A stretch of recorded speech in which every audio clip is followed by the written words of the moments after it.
The Embodied Performance Podcast, episode 33. I'm Nick Markey, Beach Barbell, Physical Therapy and Strength Training in Wilmington, North Carolina. We're having a launch promo and charity drive until November 1st as we're currently building out our gym. Check out beachbarbell.com for details. So, to continue with the daily theme, I'm going to make Wednesday Workout Wednesday, where we'll just discuss different ideas for exercise and working out across all the different modes and whatnot. So today, kind of give an initial thoughts about frequency and scheduling, like what, how to split it up throughout the week. And primarily for the just regular person who training isn't necessarily their life, but they want to train to help make their life better.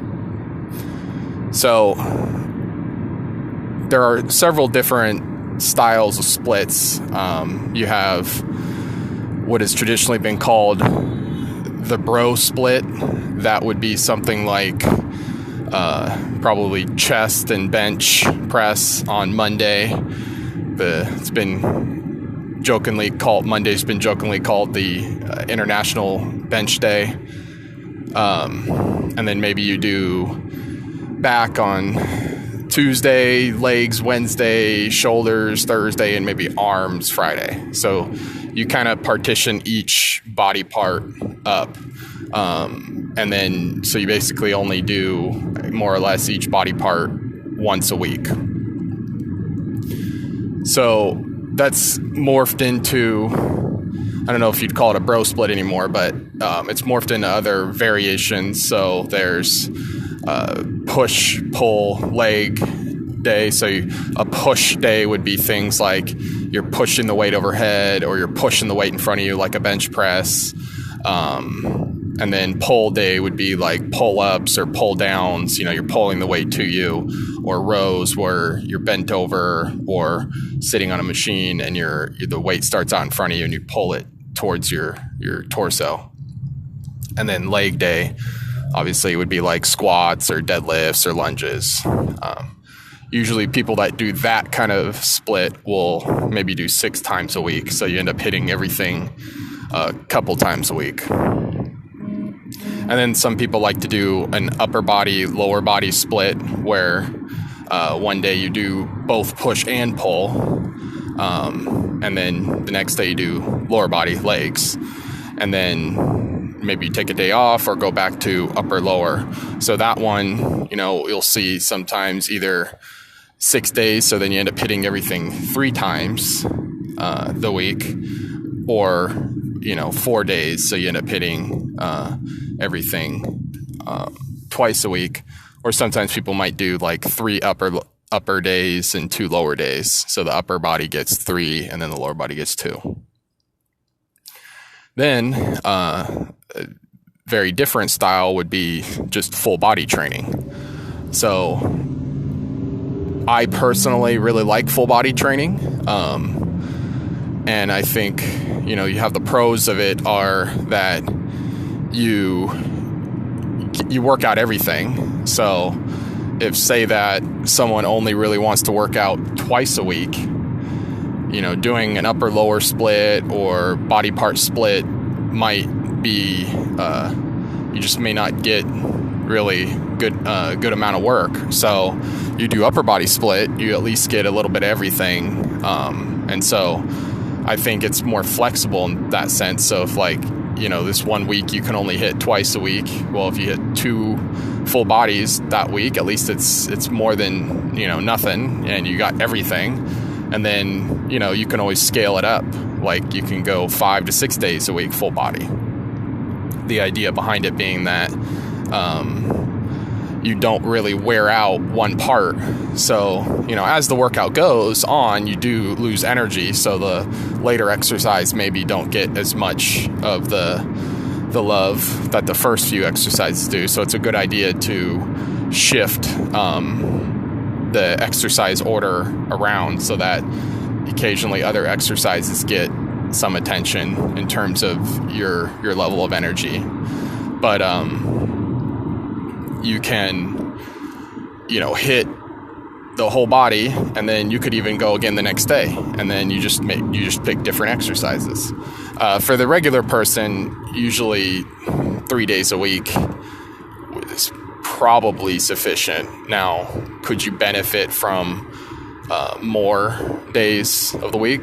Very possibly, because the literature, the research, whatnot, for muscle growth, you're looking at something like 10 to 20 sets per week for the body part for more optimal growth. So it's a pretty wide range, but somewhere up towards 20 sets a week would be like the top end, and the minimum threshold being 10. Not that if you only hit 6 that week, that would be bad. That's still better than doing absolutely nothing. But the way you can schedule it is, if you hit, the push muscles, 2 to 3 sets a day, and then the pull muscles, 2 to 3 sets a day, and then the legs you kind of have to split to front and back side, because the hamstrings, like if you're just doing squats only, the hamstrings don't get as much work as opposed to if you mixed in like deadlifts. So you will want to alternate something like that, where you're getting more of a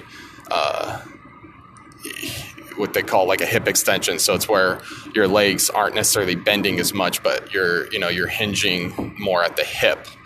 So things kind of like deadlifts or stiff leg deadlifts, glute ham raises. You could even throw in just more isolation exercises, but I won't go into that today. So anyway, I think for majority of people, a full body, maybe at least twice, but preferably at least 3 times a week. If not, if they're not able, to get up to 4 or 5, because like I said, 4 or 5, you can really disperse it throughout the whole week. Then you don't really, in one single session, you don't wear out one part, but so you can really challenge it, but you're only worried about hitting those few sets that you're doing for that part. And then, you, like I was saying with the other ones, you would probably switch the order. So if like I did legs first one day, then I could do leg, maybe push or exercise or pull exercise the next time first.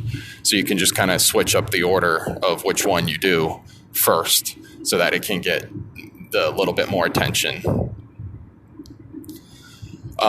So recap of those, you have, upper, lower splits, body part splits, and then full body. So my recommendation for just the regular general person is full body, at least initially,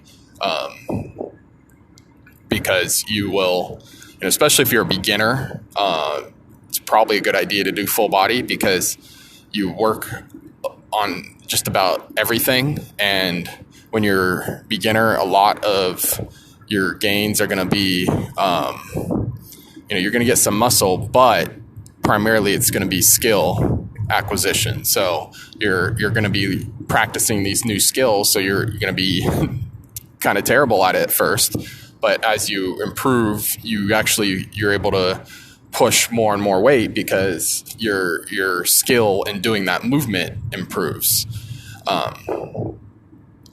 So I think that's, especially for beginners, a great way to start and build a great foundation. And as that beginner's luck or advantage starts to peter out, you've already worked on several of the skills to build upon your lifting training career or whatever. So I think those are good way to consider, how to set up the workout. Another thing is scheduling. I'd say, there's been some research trying to look at, what's the optimal time of day. And I think they found for mice the best time of day to work out was like mid-morning versus like early morning. But, some people that maybe are financially independent or free / self-employed, maybe midday's okay. But for a lot of people, getting it before work or after work is kind of where it just has to fit in, or even, at lunchtime or something. So I really think it's something you have to kind of figure out that where you feel decent and what you feel you can manage, because typically you do want to try to keep it even if you can. If you work out at 6 a.m. every morning, you want to try to keep it that way and not jump to like 5 p.m. Unless you have to, but ideally you want to try to keep it a similar time to just help your body kind of get used to what you're going to put it through, the challenge. And so you just kind of have to judge based on, how much sleep, you're getting. So if you prefer to do it early, but you're not getting great sleep, and so you're having to sacrifice sleep because of that. We've talked about how important sleep is. So, I would say you would have to make some adjustments. Either you got to figure out how to get to bed earlier so that you're getting adequate sleep, or you need to sleep in more and push the workout to a different time.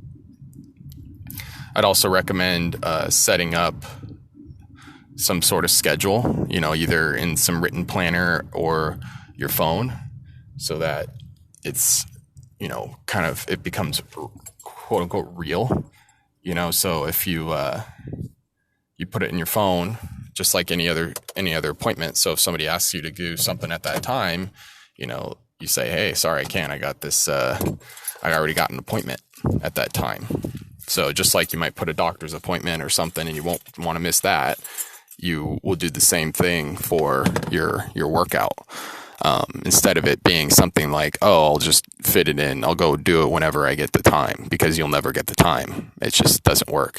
You always find something to fill that time, and then you'll push it off and say, oh, I'll do it again. I'll do it a little later. So it's best if you schedule it like it's just like any other appointment that you don't want to miss. That is probably the best way to start building it up. And especially if you're a beginner, I wouldn't even worry about like crushing yourself too hard. If you want to rate it in terms of effort, 1 to 10, 10 being the most effort you could possibly imagine or do, and you can't do any more, and 1 being, you're doing nothing, you're laying around. Probably just working out a 5 or 6 for the first few weeks or month or so, just to like build in the consistency and allow yourself to gradually adapt to this new thing you're doing. So your rest of your life doesn't end up, kind of suffering. So you say, okay, this is what I'm going to be putting on. And over time, I'm going to start gradually increasing the challenge on myself to get stronger. But I want to first develop the, better skill set, better technique. So I'm not going to crush myself. And 2, I want to see how I feel gradually over time in terms of how this will affect me. So I think that'll be good for the first workout Wednesday. Again, I'm Nick Markey, Beach Barbell, physical therapy and strength training in Wilmington, North Carolina. Building out our gym, launch promo, charity drive till November 1st. Check out beachbarbell.com for details. Thank you. Bye.